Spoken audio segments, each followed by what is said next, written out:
just so we can be mindful of time. And we are going to record this session so that you guys can access it at a later time.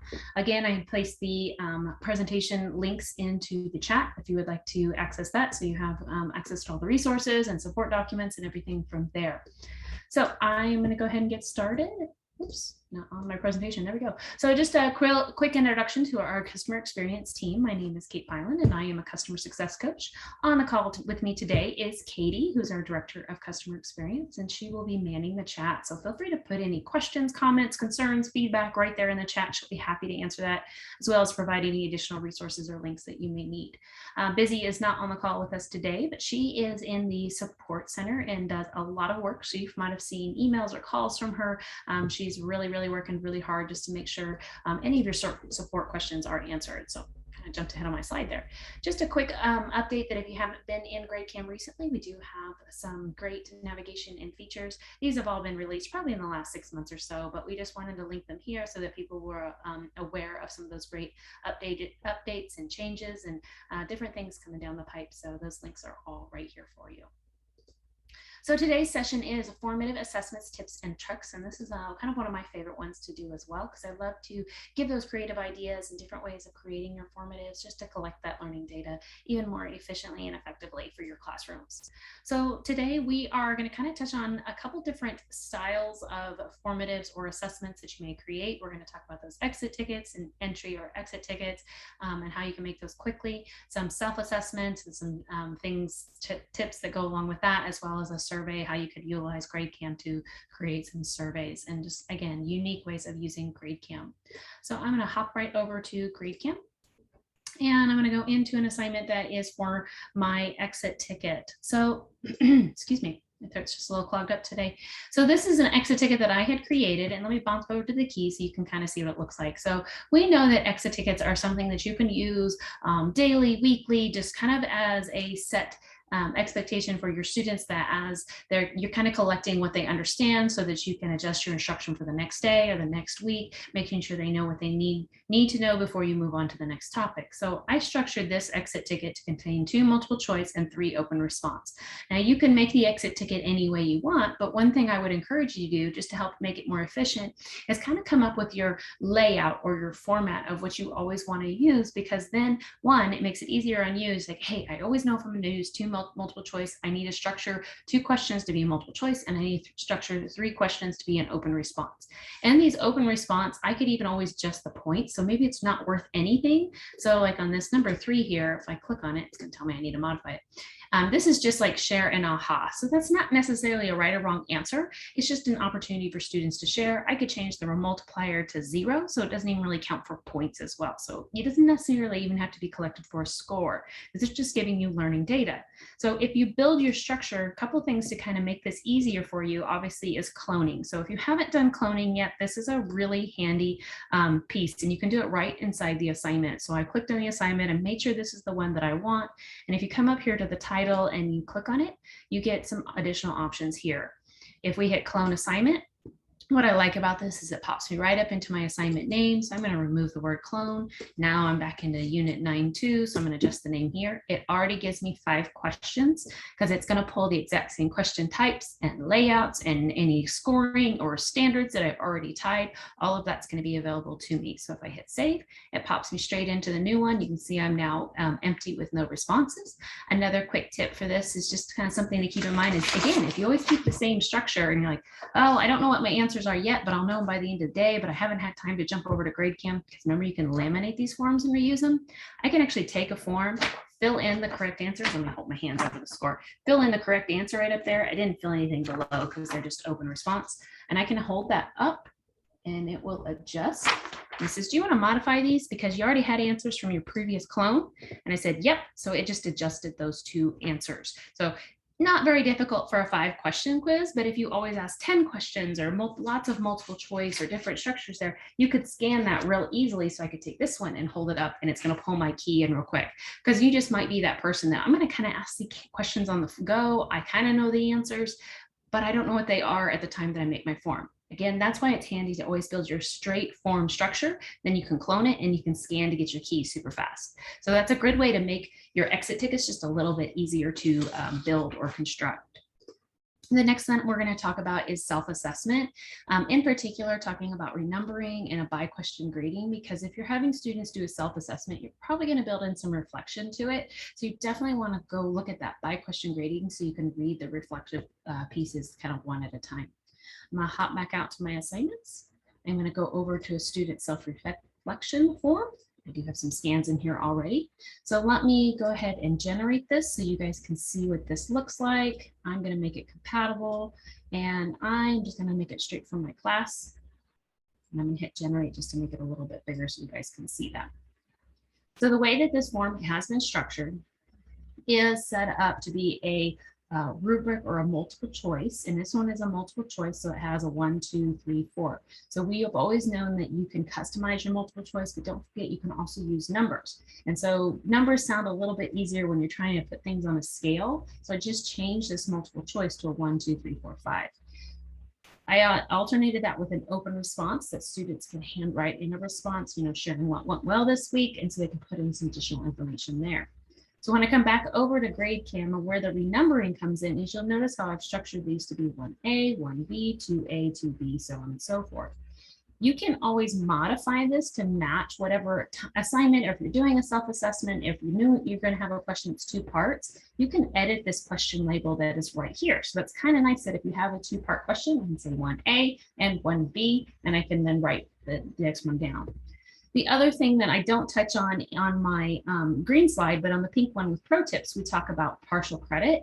I've actually changed this one here because I could just give 1 point for everyone, but if I wanted this to add up in a certain way, I could say if they give me a 1, I want to give a 1 point. Because the way I structured my scale is if they have a lower score, they didn't have as much confidence that week, or there was something else going on, and it definitely throws red flag for me. But if they have a higher score, so if they marked 5 more often, I gave them more points. It meant that hopefully things were looking a little bit better, and I can kind of just look at their overall score in general.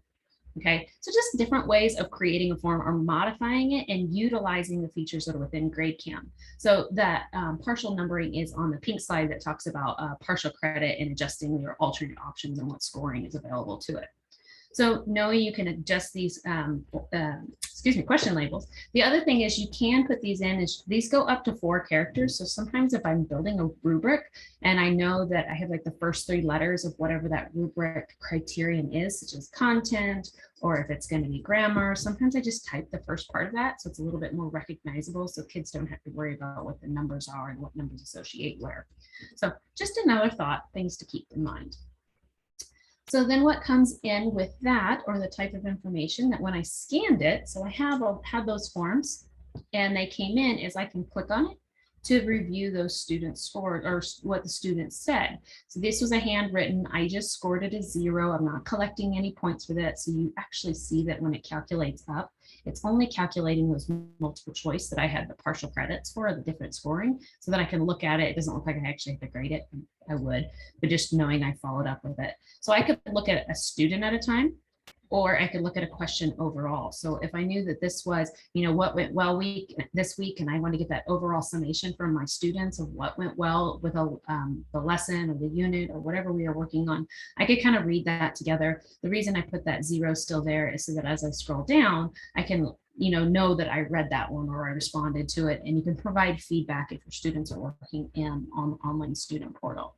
So good information, just a different way of using a GradeCam form with that self-assessment piece. Awesome. So then the next thing that I wanted to point out is the anonymous forms and the ability to use this for surveys as well.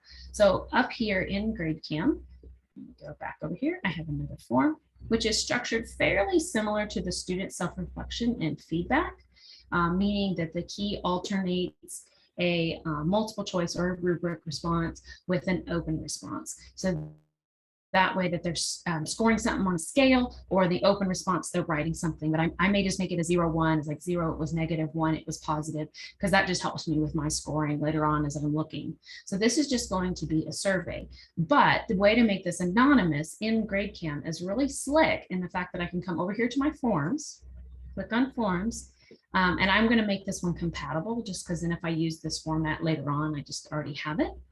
And then I am going to change this one here where it says student ID digits. I'm going to skip the class and I'm going to go up to anonymous. So it says no ID block. Once I've done that, you'll see that it actually removes the name that we're used to seeing or that student ID right here. It's just because this is anonymous. That's not tied to any student.